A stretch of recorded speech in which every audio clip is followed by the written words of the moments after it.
Marine 1 Echo, move 10 meters to the northeast. Call contact on 3.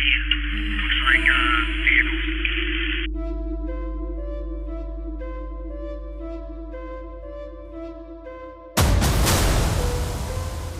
We will cut our enemies down in droves.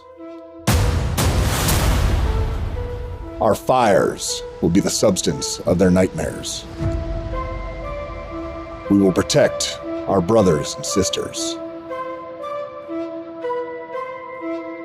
The fields of the dead will serve as evidence of our passing.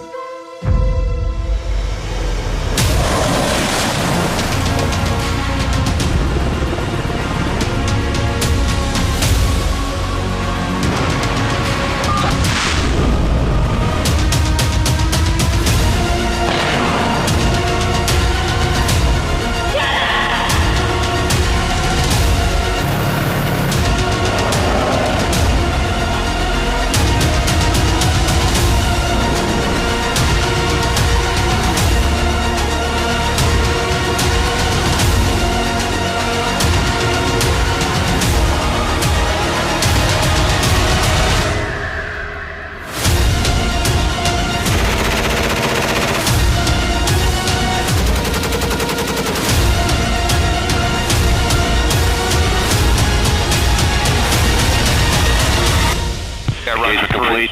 3 killed.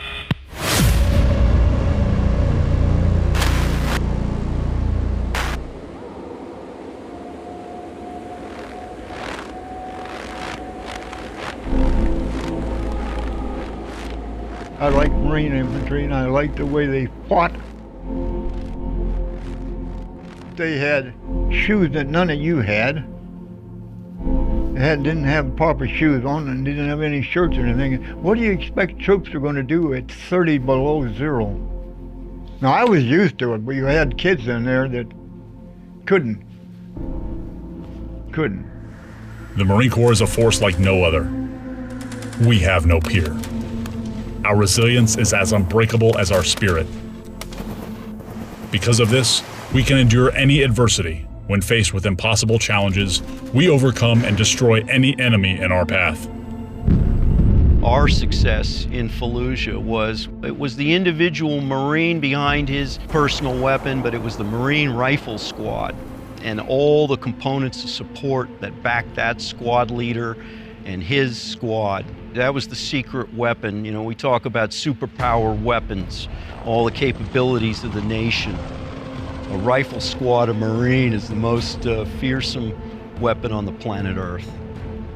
We're the only organization that at the core, we ensure that first and foremost, our Marines are trained to be warfighters. We provide those Marines the fundamentals needed to be adaptable. And if they're adaptable, they're resilient. If they're resilient, they can problem solve. And they can problem solve, they're gonna be able to make the mission.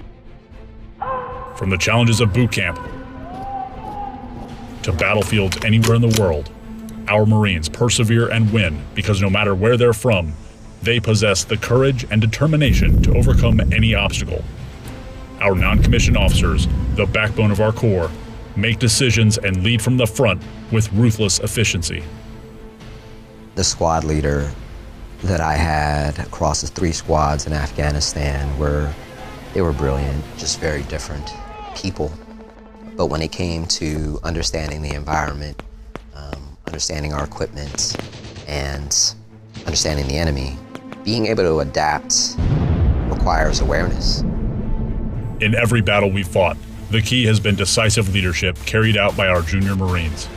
They are the difference makers, willing to walk point, be first through the door, and if necessary, make the ultimate sacrifice for their brothers and sisters. When you're in a bad situation, the only thing you are allowed or permitted to do is to determine how you're going to fight your way out of that situation or scenario. And you have mentally prepared yourself for these things, and then they happen. And then they're difficult, but you're able to navigate through them because you are a trained professional warfighter.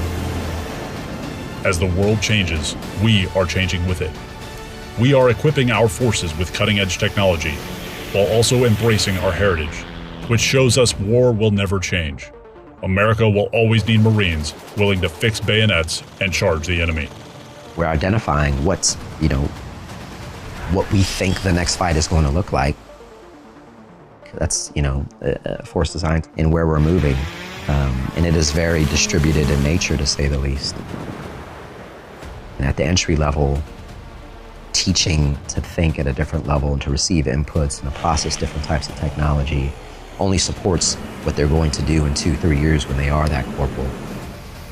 The Marine Air Ground Task Force is the tip of America's spear. Adaptable to any situation, the MAGTF is ready to support our allies and destroy our enemies anywhere in the world.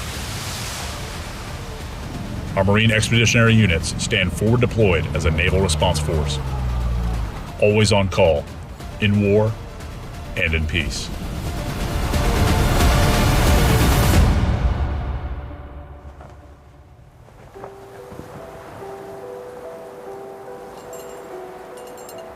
These were special people. They were incredible people.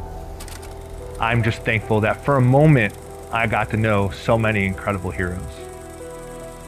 You always want another second, another minute, another hug. But, when the time comes and they're gone, that's it. So what you've said, what you've done, who you were, that's what they're going to remember. The fallen didn't make that sacrifice for us to sit around and be sad all day. They made that sacrifice with the expectation that we would live in the fullest manner possible. Do what you need to do to get back into the fight and know that the community is there, the brothers are there, the sisters are there, like everybody is there to, to keep the fight going, to keep pushing the fight, because inevitably, we need everybody to be operational. We need, that team to come back together and continue the mission, because you lose a teammate and you still have to keep fighting. The enemies of the nation? We're the finest fighting force on the face of the earth. We've proven it. Coming up on 2.5 centuries. Because you cannot beat that which will not stop. I have 35 of the most savage human beings on Earth. We are a bunch of rabid dogs. We will continue to be the most elite ground fighting force that there is. And I think that we continue this extreme sense for violence of action. These Marines are going to continue to pave the way for our military. Be ready, because if you're not ready, the Marine Corps is going to do what they do best, win our nation's battles.